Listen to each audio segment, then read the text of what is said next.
I'm Katie Echevarria Rosen Kitchens. I'm the co-founder of Fab Fit Fun, and this is the Provokers.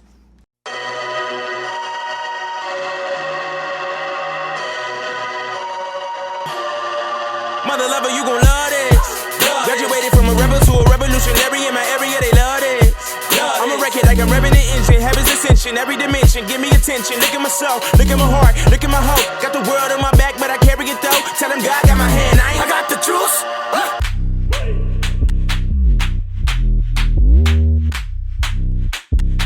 As co-founder and editor-in-chief of Fab Fit Fun, Katie Echevarria Rosen Kitchens has driven the brand's evolution as a female-focused media brand. Katie oversees all brand partnerships and product development for the company, which launched their now famous box in 2013. She champions her customers as members and believes in the power of community to inspire and fuel brand value. Katie shows us a compelling window into her world as we spend a day learning more about Fab Fit Fun and how they are empowering a generation of passionate women. Our number one value is that member is queen. So everything that we do at the company, every big decision that we make is really built to make sure that that remains true.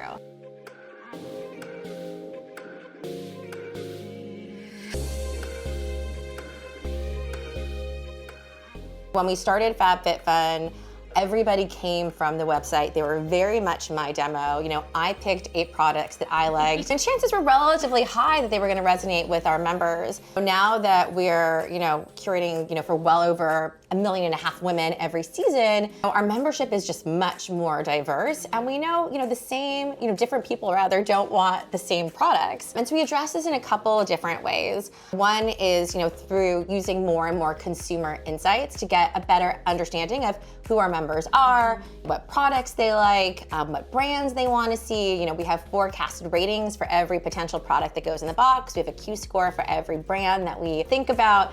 And all of that information really arms the merch team to go out into the world and find the best products and the best brands. I would just love to know your perspective on just female empowerment in general in the workplace. We are a true tech startup. We're over 65% women. And that doesn't mean that we don't love all of the men that work at Fab Fit Fun. I have 2 amazing co-founders, Mike and Dan. I wouldn't be able to do any of this without they're such powerhouses. The community almost acts as our 4th co-founder.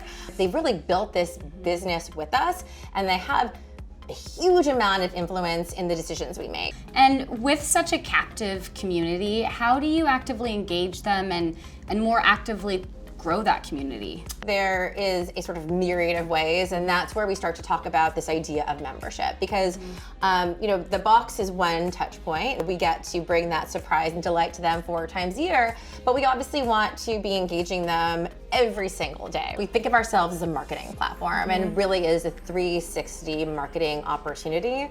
Every season, the box is seeded to several thousand influencers who do unboxings on their channels, and they're not just talking about Fab Fit Fun in general.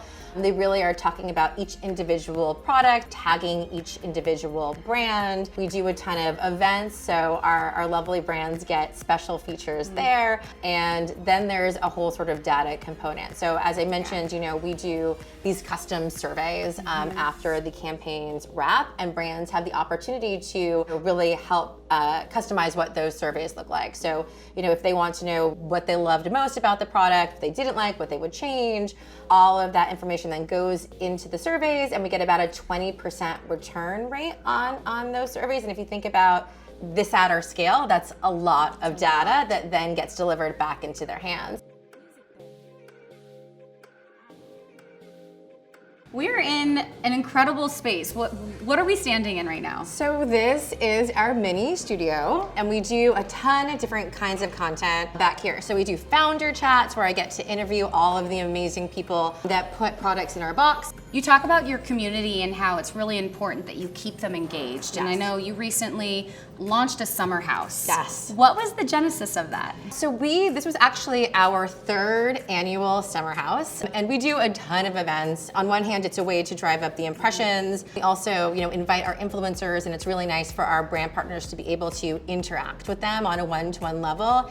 And what we heard from our members was they just wanted to be invited to the parties, right? The events were always beautiful. It really felt felt like the brand come to life. And so this year we decided to include them into the fold, and we basically launched our wellness camps, where members could buy tickets and they were treated to tons of different activations. So things like massages and a braid bar, and workout classes, so kickboxing and meditation and photography classes, and of course, tons of food and cocktails, and you could just lay out by the pool and build your own box. Your members are in many ways becoming your influencers. 100%. I mean, they think of themselves as influencers. They want to be the first person on the block to talk about the newest, best products to all of their friends. So they also do their own unboxings. I mean, they really do imitate our influencers in that sense, and do it on their own. And it's great because really what we see these days is it's gone from these giant influencers to these micro influencers, and now there's like this surgence of like micro mini influencers. They just keep getting smaller. For sure, but there's the people that are really connected to their communities. It's their actual friends. When your friend tells you to go do something, when your friend tells you that they love something, you're much more inclined to take their recommendation versus, you know, a celebrity that they saw in a movie once. Well, we think that that's the reason events exist as well. 100%. For brands, it's an opportunity for them to connect authentically and in the real world with people and give them something they can talk about. Exactly, and you know, it's fun because that's what we love about our community is getting that real-time feedback, but most brands don't have any way of drawing that out from their customer, and so events are a really natural extension of that.